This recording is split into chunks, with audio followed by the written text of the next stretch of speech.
Welcome back to the Frank and Buck Show. Email the show at frankandbuck@wfnunoknow.com.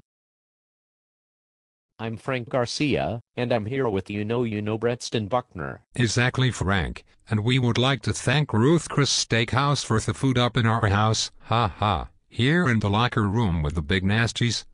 Yeah, Buck, those steak sandwiches with the cheese and little diced onions are pretty tasty, and I've gotten into those chicken fingers too, and, Ruth's Chris Steakhouse came through with some great food, and we'd like to thank Ruth Chris again, Buck. Exactly.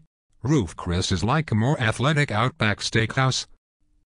And Buck, we were talking off the air about this, and I'll tell the listeners what we were talking about, and it was how, in sports you have guys who, have all these guaranteed contracts, and how Exactly, Frank. This show is like a less athletic version of the Pittsburgh Steelers. I used to play for them. They drafted me exactly out of Clemson. So let's go to the phones and talk to Shabin. You're on the phone with Frank and Buck. Welcome to the locker room. Yes, hello, I think the athletes who choose to. Exactly, thanks for the call. What do you think, Frank?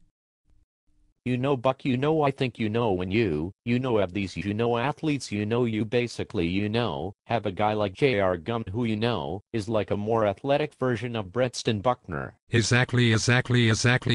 What, wait a minute, Frank, what did you just say?